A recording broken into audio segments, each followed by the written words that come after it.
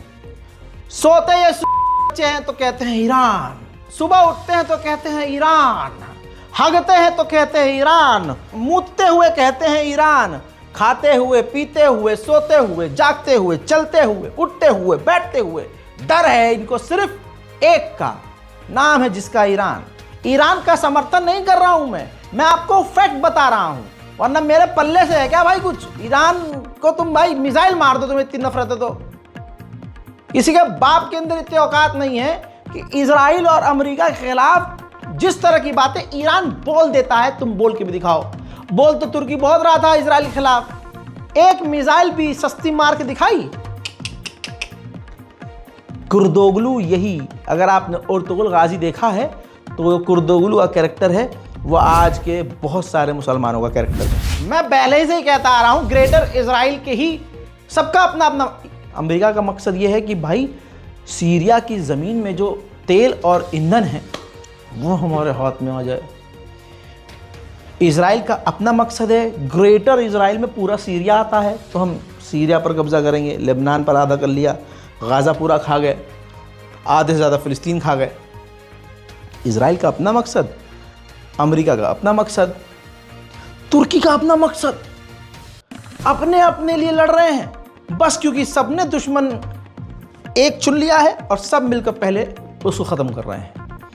ये चीज़ें बहुत आसान है समझने में, लेकिन पता नहीं भारत और पाकिस्तान के मुसलमानों को क्या हो गया है। अब आप देखिए कि इजराइल को पता है कि ये खेल गंदा खेल दिया उसने। खबर यह है कि इजराइल अपने सीरिया और इजराइल के बॉर्डर पर रेड अलर्ट पर है पूरे हथियारों के साथ। मेरे दोस्तों, सीरिया में अमेरिका और इन आतंकियों का कब्जा हो चुका है लगभग। ये सीरिया का मैप है। जो लाइट ग्रीन है यहां पर अमेरिका का पूरी तरह से कंट्रोल है सीरिया में।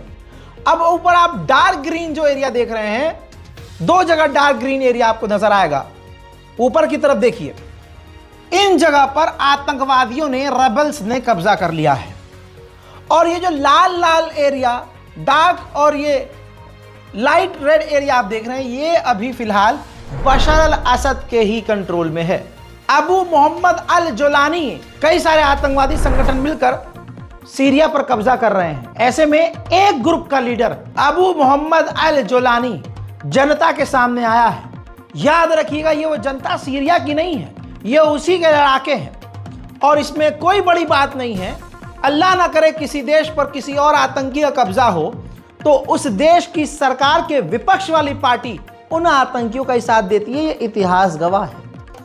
तो कुछ सीरिया के लोगों को देख लें, अगर कोई लोग अरे ये देखो रेबल्स के साथ हैं, तो 4 अगर सीरिया के विपक्ष के लोग इन आतंकियों के साथ खड़े हो गए तो इसका मतलब ये नहीं है कि पूरा सीरिया इन आतंकियों के साथ है। वो मोहम्मद जेलानी जो है आतंकवादी संगठन का हेड सामने आया है पहली बार। देखिए,